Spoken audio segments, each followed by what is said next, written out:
Quand le porno envahit ta vie. Ouais.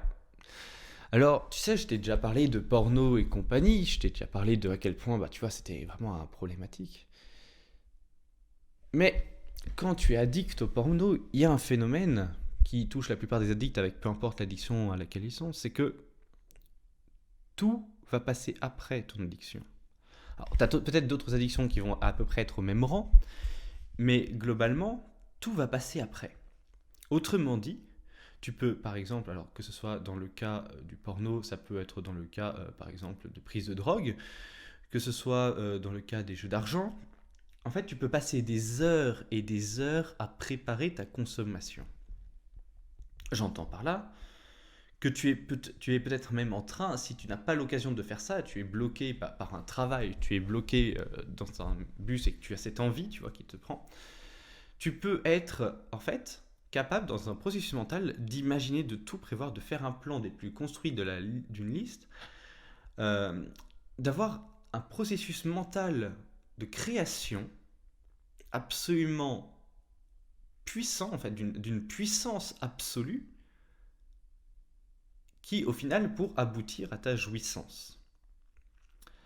Cette jouissance, au final, qui est destructrice pour toi. C'est pour ça que je t'invite à te libérer de tes addictions. C'est pour ça que je te parle d'addiction très souvent sur cette chaîne. Les addictions, c'est un peu ce qui te ramène, ce qui ramène ni plus ni moins toi et n'importe quel autre être humain, ce qui ramène l'homme tout en bas. Tu vois. En fait, on va parler très clairement, si on pouvait parler de bien et de mal dans ce genre de choses, c'est le mal, l'addiction. L'addiction, c'est ce qui, en gros, t'abaisse, te nuit. Et pour autant, tu te complais là-dedans. Alors ça vaut pour le porno, hein. Ça a été mon cas. Pendant très longtemps, je me vantais de regarder du porno, tout ça auprès de mes potes, au collège et au lycée. J'en suis pas fier. Mais ce qui m'effare d'autant plus par rapport à ça, c'est que je vois de plus en plus de jeunes qui le font eux-mêmes, tu vois. Alors je me dis, d'un côté, que bon, ils sont jeunes, ils savent pas ce genre de choses, personne ne les met au courant. Alors, je sais pas si toi ça te choque, mais moi ça me choque, tu vois. Personne ne me met au courant. Les cours d'éducation sexuelle sont absolument pourris. On est principalement sur un truc mécanique, tu vois. Alors, ok, je suis d'accord, comprendre la biologie, et surtout la biologie sexuelle, est un point extrêmement important, parce que si tu veux avoir une santé sexuelle, c'est logique que tu dois comprendre les bases de biologie. Mais d'un autre côté, au bout d'un moment, il faut comprendre un peu plus les choses. Et puis, bon, les parents sont complètement perdus par rapport au porno. Et au final, les seules personnes à peu près qui pourraient parler de porno le font assez mal, puisque du coup c'est les profs, et au final c'est quand même relativement gênant. Ou à la limite l'infirmière du lycée si t'en as une. C'était pas mon cas. Ouais, je sais, j'ai raté mon adolescence, mais bon, c'est pas grave. Non, mais il y a un moment où il faut quand même se dire, faut passer à l'action, tu vois.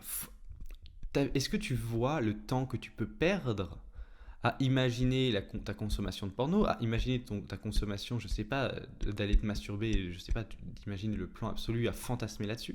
Parce que là, c'est très clairement du fantasme. Alors ça vaut pour les autres addictions, à fantasmer, si t'es accro au bronzage, quand j'avais parlé sur l'idée d'aller bronzer, le fantasme, comme moi, ça a été tu vois, quand j'allais le mercredi chez mes grands-parents, c'était ça, tu vois, les bonbons, le kilo de bonbons qui allait y passer.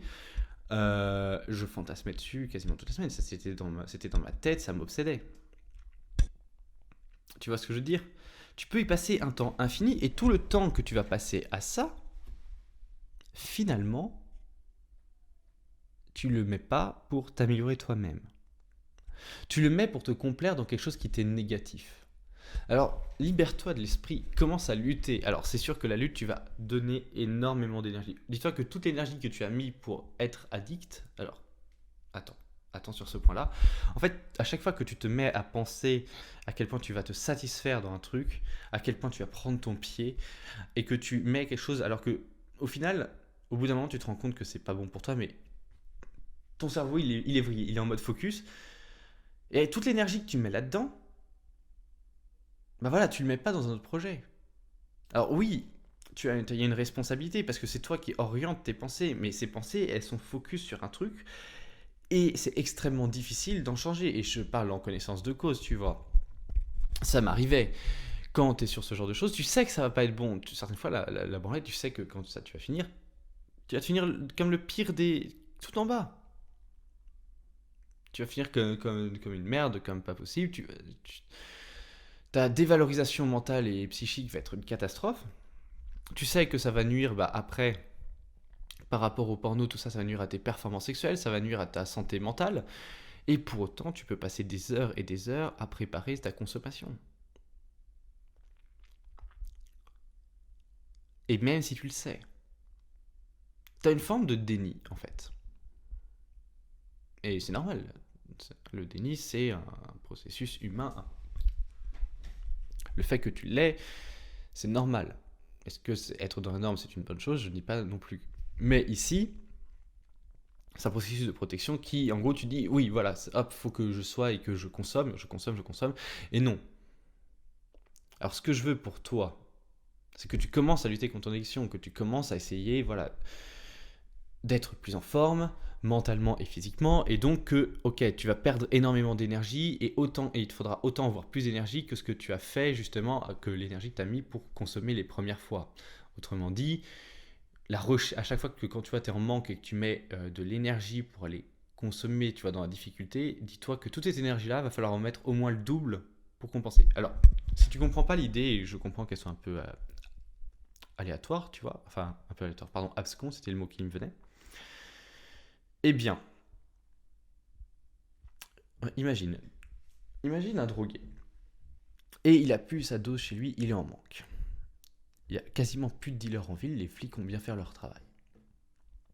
Et là, il va faire le tour de la ville à pied ou à vélo et il va tourner pendant 2 heures, 3 heures, 4 heures parce qu'il en manque. Il n'y a plus qu'une seule chose qui l'obsède, c'est sa cam. Et toi, dis-toi que là, il est dans la difficulté, il a difficilement accès à la chose, mais il n'est pas capable d'aller en arrière. Il a lancé la machine pour y aller, il est dans l'expectative de sa dose, de sa drogue. Il te faudra au moins autant d'énergie parce que là, cette énergie, cette envie, c'est de l'énergie. C'est une énergie qu'on va mettre négative ici. C'est logique. Il te faut donc une énergie positive pour résister à cette énergie. Au moins elle soit nulle et que tu ne te mettes pas en marche, en fait, si tu es le drogué, pour y aller. En fait, que juste, ok, tu es en manque, mais imaginons que tu as une énergie encore, entre guillemets, positive, là, pour le coup, c'est pas la meilleure, mais c'est celle qui me vient, c'est la flemme. Tu as une flemme monstrueuse de faire toute la ville pour chercher ta dose, donc tu attends le lendemain, parce que tu sais que, voilà, ça sera plus facile. Imaginons. Eh bien, au final, qu'est-ce qui s'est passé? C'est que tu as dépensé autant d'énergie, tu n'as pas bougé, mais au moins, tu n'as pas consommé. Alors, ça va être l'idée est la même quand tu vas consommer du porno, ça va être la même quand tu vas consommer que ça. Alors, pour le porno, ici, toute l'énergie que tu vas mettre pour essayer d'accéder, alors tu as peut-être mis en gros des trucs qui vont barrer la route, tu vois, des gardes, un rempart, une autre idée, et tout ce que tu vas mettre pour tous ces trucs-là, toute l'énergie que tu vas mettre pour essayer de les contourner, entre guillemets, il t'en faudra autant pour résister au fait de les contourner. Évidemment, dis-toi que quand tu es dans cet état-là, t'es pas bien. J'en ai conscience, on n'est pas bien du tout. Et certaines fois, c'est l'échec. C'est pas grave. Ça veut dire qu'en gros, quand tu as atteint cet échec-là, c'est juste que tu n'as pas mis encore assez d'énergie par rapport à l'énergie que tu voulais, par rapport au désir et au truc qu'il y a eu dedans. C'est juste ça. Il te faut en mettre plus. Et cette énergie, il va falloir la trouver. Alors ça peut être par le sport, ça peut être par un repos. Et c'est pour ça que quand je te parle de développement personnel, c'est important. Ton développement personnel va jouer énormément sur tes addictions. C'est pour ça que quand tu es habitué à résister à une addiction, ça va être plus facile de résister pour les autres. C'est pour ça que quand tu es habitué à faire des choses difficiles, à sortir de ta zone de confort, c'est plus facile pour toi de résister. Enfin bon, je te souhaite un bon samedi. Et puis on se retrouve demain pour une nouvelle vidéo. Allez, ciao!